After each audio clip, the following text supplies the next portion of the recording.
and I graduated from North Sydney Boys High School. First off, I want to describe some personal stories of our school to try and get you to have a feel over of what the culture is like. So let's look at the school culture and then let's look at the student culture.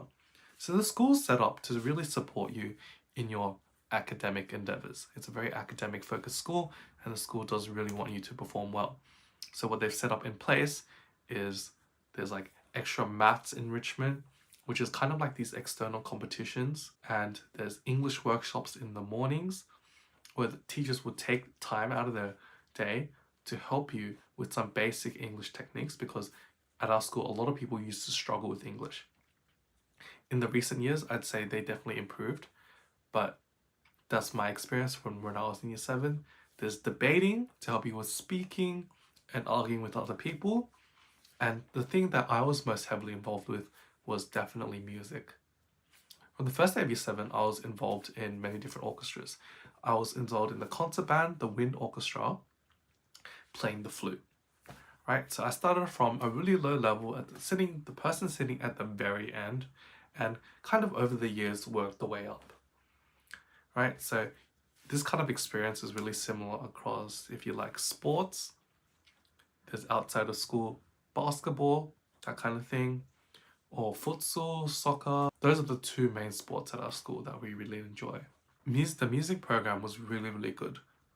Other than putting in lots of time in weekly with some of the people around me, which end up becoming one of my best friends, we got the opportunity to go overseas. So when I was in year 8, I went to Spain and Portugal. When I was in year 10, right before COVID, we went to Eastern Europe, which included Poland, Czech Republic, and Germany. Right, so this is an opportunity that not many other public schools get to experience. Maybe they go on exchange to like Japan. It's usually part of languages. For music, it doesn't really happen that much. So for our school, we would practice for maybe like 6 to 10 months. And then, we'd go overseas with a whole group of friends and the school music teachers. And then we'd have a really big blast.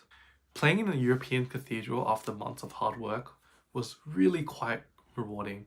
And especially having lots of fun, whether it be shopping, but most of all, performing to huge crowds. So I definitely say take advantage of music programs at North Sydney Boys.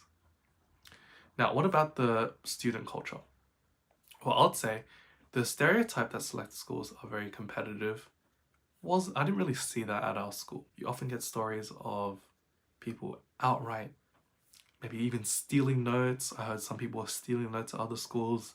They were feeding wrong answers for a particular assignment. They literally tell each other the wrong things. And then, let's say you were doing an English assignment, you both had to write an essay. On the morning of the essay, maybe in some other schools, people wouldn't help edit. It's like, oh, can you look over my English essay? No. At our school though, if a person asked for help, there was always a resounding yes from whoever they asked.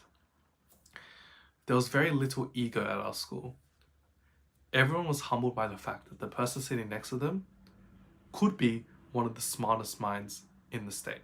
Everyone was good at something, whether it could be just chess, music, maths, English, maybe even gaming, right? So if you're good at something, you're respected. So usually most people are respected. So even in year 12, when our ranks kind of determined a lot for our marks, people were still helping each other, right? People were still giving each other tips for their essays, help in explaining math questions, help in chemistry, everything like that. So I'd say the student culture is what I benefited from the most. Now, were there still really cliquey friend groups? 100%. But you're going to find that every high school you go. So take advantage of extracurriculars to get close with multiple different people.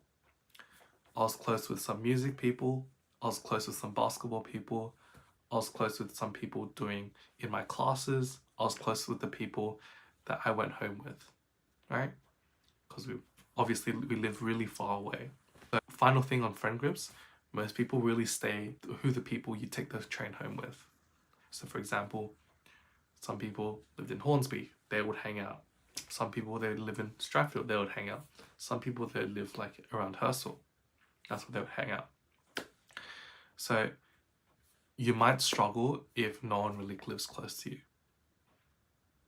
So make sure if that happens, you really take advantage of extracurriculars so that you have some people to hang out with. Okay, thank you.